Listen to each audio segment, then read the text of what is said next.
भारतीय क्रिकेटमध्ये जर कोणी श्रद्धा आणि संघर्ष यांचं प्रतीक असेल तर ते आहे सचिन रमेश तेंडुलकर.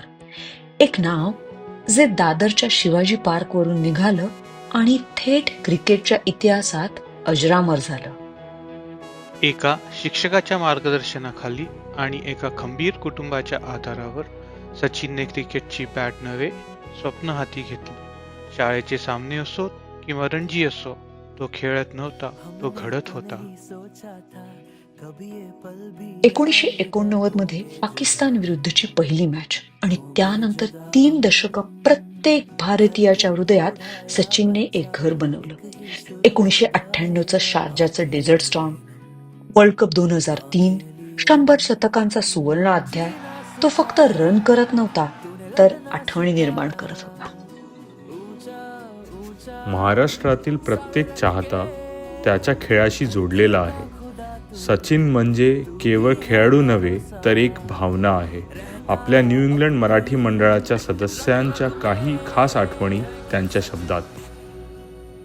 आणि सचिनला तेच, म्हणजे सचिनच्या बाबतीत गावस्करने एकदा सांगितलं होतं की सचिन जे शॉट्स मारतो ते मीही मारू शकायचो, पण ते मी वाईट बॉलवर मारू शकायचो. सचिन चांगल्या बॉलवर पण ते शॉट्स मारू शकतो.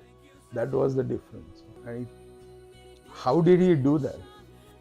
बॅटिंग तो लॉंग बॅकलिफ्ट करणं सचिन तेंडुलकरची ऑफकोर्स कोणाला येत नाही, बट ट्राय तरी करतात सगळेच. देव, गॉड ऑफ द क्रिकेट. मला त्याकडून जे तो एवढा डाऊन टू अर्थ, म्हणजे दॅट्स व्हॉट आय फील, की तो एवढा मोठा आहे आणि तो एवढा डाऊन टू अर्थ आणि व्हेरी सॉफ्ट स्पोकन. मला तो खूप आवडतो. I don't know what would I से.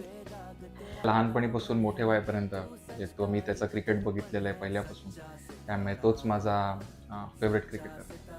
सचिनला शारजामध्ये खेळताना बघितलेलं तेव्हा आमच्याकडे केबल नव्हती, पण मी माझ्या काकांकडे रात्री जाऊन ते शेवटचे 2 मॅचेस बघितलेले.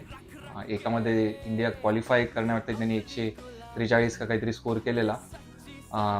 अतिशय चांगली मॅच होती, म्हणजे अनबिलिव्हेबल खेळलेला तो एकटा. त्यांनी जाऊन त्यांना क्वालिफाय करून फायनलमध्येही त्यांनी 134 मारून इंडियाला जिंकून दिलेलं. सो ती माझी सर्वात फेवरेट मेमरी आहे.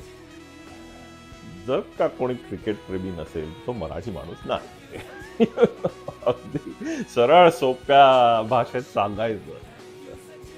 पाकिस्तान बरोबर गेम्स व्हायच्या, right, and nail biting finish असायच्या, तेव्हा तर यायचाच. पण जेव्हा आम्ही वर्ल्ड कप जिंकलो, and that was Sachin Tendulkar's final, right? So I think that was a very touching moment for me. Me 83 world cup बघत होतो फायनल, आणि आमच्याकडे लाईट गेली आणि मग मी बाबांबरोबर बाहेर फिरायला गेलो, तर कोणीतरी वॉकी टॉकीवर ऐकत होतं आणि ही लाईक की आपण हरलो. मग मी झोपलो. मी जेव्हा उठलो तेव्हा सगळे, म्हणजे मी उठलो आवाज आलीच लिटरली, सगळे फटाकडे वगैरे फोडत होते. दॅट इज अ मुमेंट मी कधी विसरू शकत. खेळ जिंकणं महत्वाचं, पण मन जिंकणं अजून मोठं. सचिनचा नम्रपणा, शिस्त आणि देशप्रेम यामुळे तो खऱ्या अर्थाने भारतरत्न ठरला. त्याच्या मैदानाबाहेरील प्रवासामुळे तो अनेकांची प्रेरणा आणि आदर्श आहे. आजही जेव्हा स्टेडियम मध्ये सचिन मैदानावर उतरतो तेव्हा काळ थांबतो आणि एक आवाज जिवंत होतो.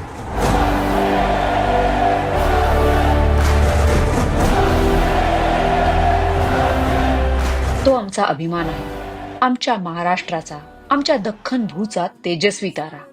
या कार्यक्रमाच्या निमित्ताने न्यू इंग्लंड मराठी मंडळाकडून आपल्या लाडक्या सचिनला मनपूर्वक मानाचा मुजरा. Time has flown by rather quickly, but the memories that you've left with me will always be with me forever and ever. Especially Sachin, that will reverberate in my ears